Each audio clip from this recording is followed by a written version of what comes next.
Good morning, everyone. Yeah, so I made a stupid remark last week saying, hey, I'm happy to do a plank and give you the top 5 news stories. I'm a man of my honor, so here we go. I'm going to give you the same rundown. The only thing is, I've already been trying to test it out, getting to the laptop to update the imagery in the top left-hand corner, and honestly, that might be a little bit tough, but we're going to get into it, guys, because this is going to be brutal. I already did my workout this morning, and I'm just a moron, but here we go. So let's get right into it. And I'll be doing planks of up and low, so you'll see me kind of rotate throughout as we get through this, but my goal is to get through this quickly. Again, if you're on Instagram, you're not going to see the other things in the files, and truthfully, if you're on YouTube, LinkedIn, Facebook, yeah, I may not be able to get all the images up just because reaching is a little tough. All right, so I want to cover our top 5 news stories this week. The first one we're going to hit on, how are lawsuits costing your insurance? And that's talking about like property insurance, more or less. Who should pay for the first date? My wife and I were having a debate about this one, and we are in a modern world. And then we're going to talk about how the amount needed for retirement has gone up 50%. Pretty absurd, right? We're going to talk about the March inflation numbers, how it's up 3.5% year to date, or in the trailing 12 months, sorry, and how that is going to hurt our opportunities for reducing the mortgage rates. And then we're talking about rent cuts for the rich. Oh, don't people hate when the rich get rent cuts? Well, we're going to cover why that is actually occurring. Now, the first part I do want to do, and this is actually up in the screen, it's talking about the marathon for Boston. And so it happened here, and I live in Boston, so it's kind of important to me. But it's asking people the question of, is running a marathon in your future? You tell me. The poll's been up for about 4 days or so. I think the overwhelming majority is no, but there's been a few people that have actually run it. So let me know what you think. Now, I'm going to try and get into markets year to date. Oh, boy. All right, so as you can see on the screen, green is good. And more or less, despite the hot inflation report, we are still in the green. At least we're not losing. Now, the Dow is only at 0.3% year to date, but still, we are in the green. Bitcoin is up 45%. If you look last week, it was like 61%.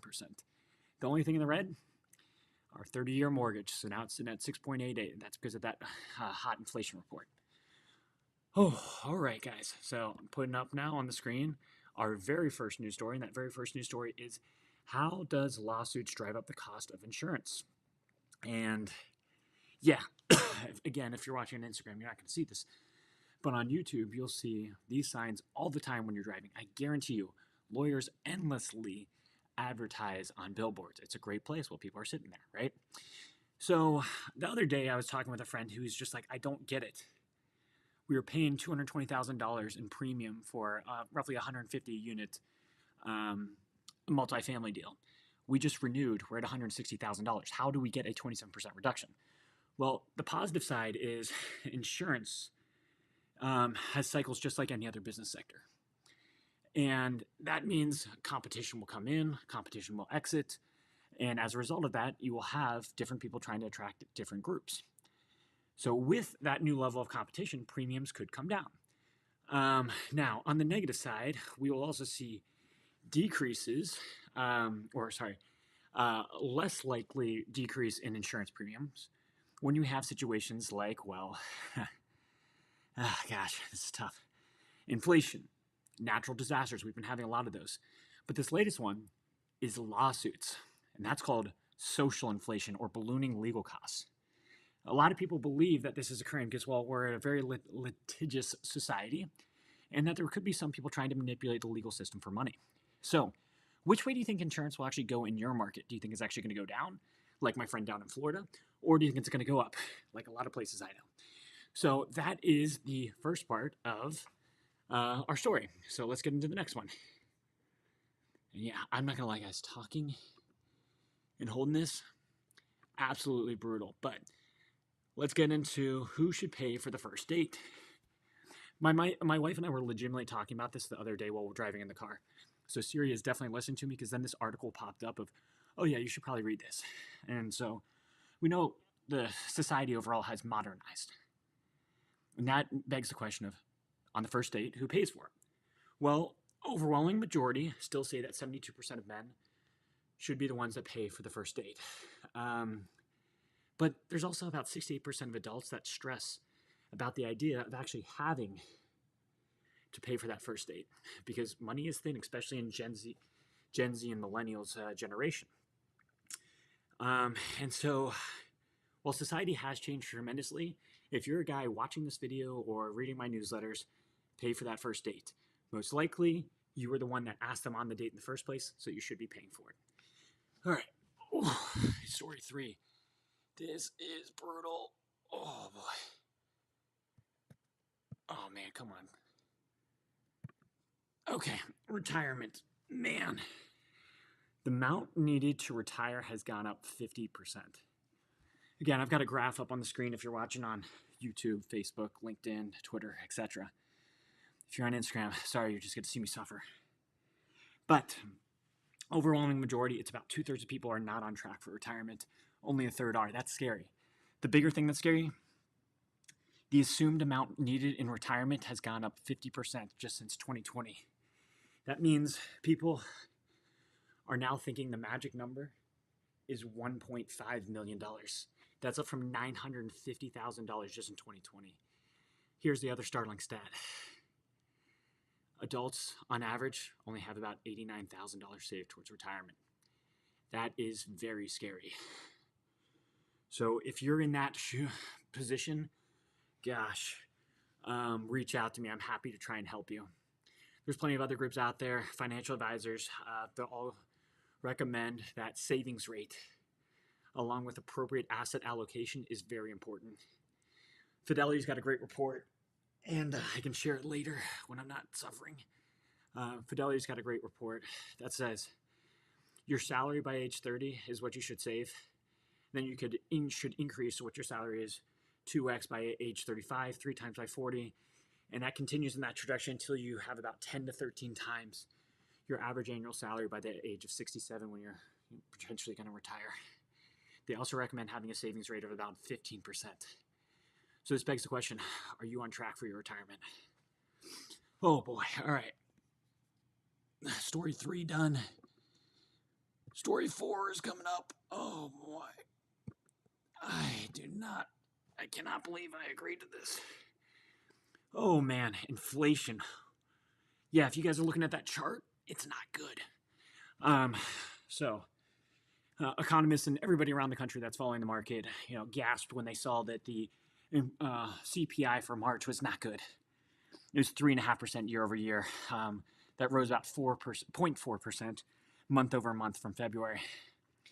That, combined with the strong jobs report, has raised a lot of concerns for people in the market that we're still too hot and that interest rate cuts will not actually come this year.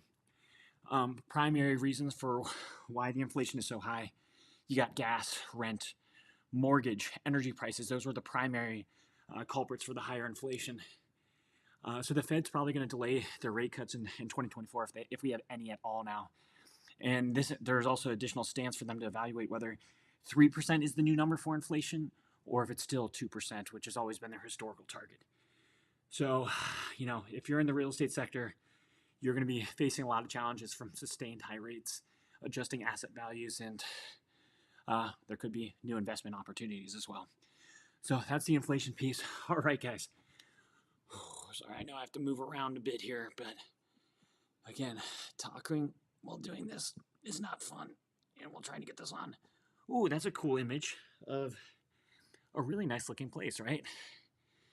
And so last week I hit on how there's oversupply in the area around the United States. There's a lot more new units coming on versus demand in the marketplace. As our economics teacher always taught us in college, if there's too much supply in the market, then the demand goes down, thus the price per unit will go down. That's exactly what we're seeing in the United States, specifically in the Southern Belt. And the biggest benefits, or the biggest group benefiting from this, is actually the luxury class A, so the rich. Because in the past 2 years, asking rent growth for all these apartments have plummeted from about 11% down to 0.8%. And even in Q1 of 2024, it actually was a negative 0.3%. So stabilization on the top end of the multifamily market is not expected to 2025. Surprise, surprise, that's more or less in line when we might actually get our first interest rate cut.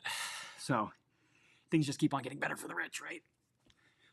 Okay, oh gosh, things are sliding on me here. All right, we're going to hop now into our. Oh man, this is brutal. How do I get this down? Bear with me, guys. All right, my 3 favorite social posts of the week. First one, Jamie Villanova's awesome woman. If you don't know her, I suggest you follow her. Great mom and great business person as well. She talks about something that's really unsexy, life insurance. But she begs the question, which I actually agree with her, is life insurance isn't a cost. It's an investment in securing your family's future and providing peace of mind. A lot of people, when I talk to them, when they hear life insurance, they immediately shut off. They're just like, nope, not for me. If you get the right financial advisor working with you on the right life insurance plan, damn, you can unlock a lot of wealth, not just for yourself, but for generations to come. Look up what Jim Harbaugh did at Michigan, if you have the chance. IULs, Index Universal Life Insurance Policies. It's a game changer. It's called the Rich Man's Roth Account or Rich Man's Retirement Account. Definitely check that out. And follow Jamie while you're at it. Okay, here's another one that I thought was kind of interesting. Caitlin Clark, she's taken the country by storm, right? Morning Brew shared this.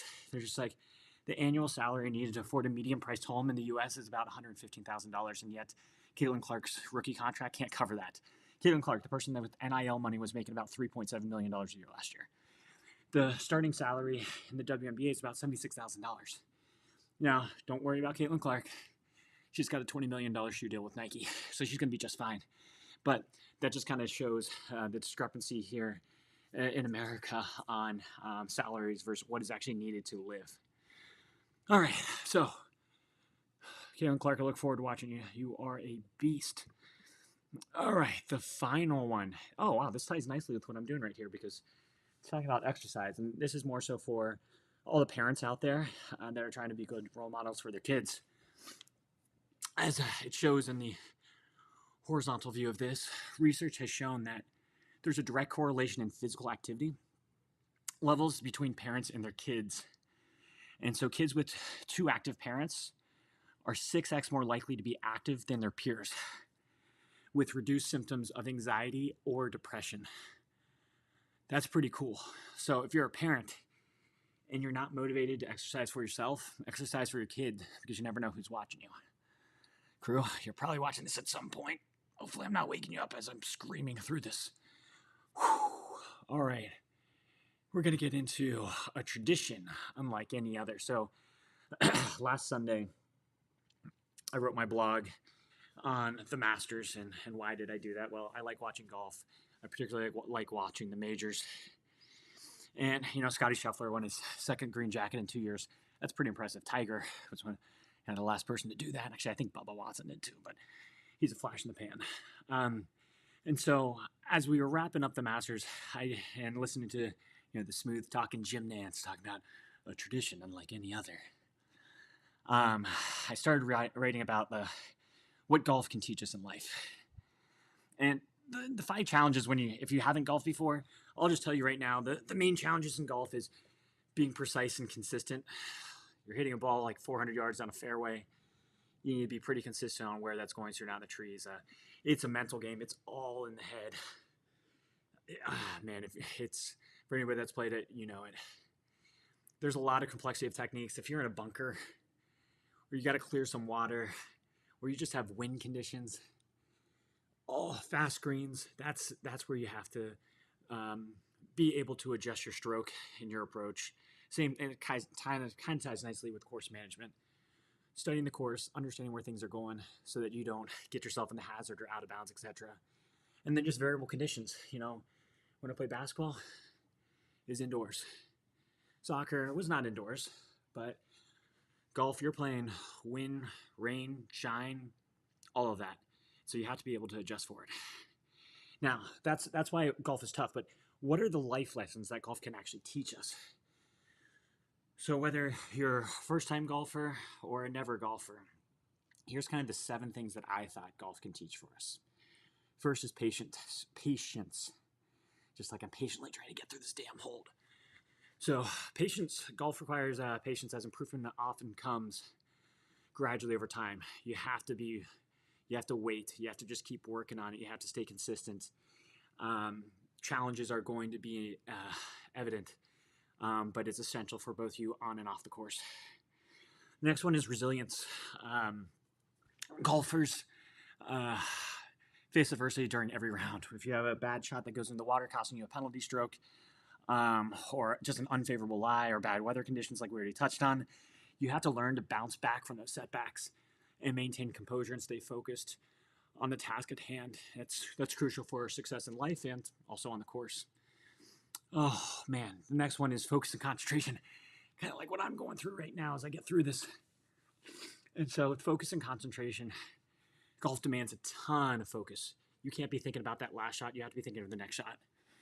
And developing the ability to block out distractions, stay present, maintain concentration under pressure, that can translate to a lot of success off the course as well. Every single day I have to stay present. If I'm with my son, I want to be with my son. I don't want to be distracted, and I'm still a work in progress on that. Self-reliance. Oh, man. All right, with self-reliance, golf is often, it's played individually, unless it's the Ryder Cup, which, hell, they should do the Ryder Cup every year. If anybody else agrees, just let me know. So you have to learn to trust your abilities. You have to make decisions independently. And you have to take ownership of the actions. Those are important lessons that can foster self-reliance and personal growth for yourself. Humility. I will say this is a humbling experience for me right now. Man, my mat just moved on me. Golf has a great way of humbling people. And even the most skilled players in the world sometimes miss the cut. And Tiger last week shot a 82 on a Saturday. That's the worst round ever for him in a major. And so embracing humility, acknowledging mistakes, and learning from failures are valuable traits that can lead to growth for you individually. Another thing, sportsmanship and integrity. Golf's a game of honesty and integrity, and you don't want to deal with players that cheat. You don't want to deal with individuals that cheat in life. And sorry, I got to move my mat closer so I can actually see you guys. And demonstrating good sportsmanship, showing respect for opponents and fellow players.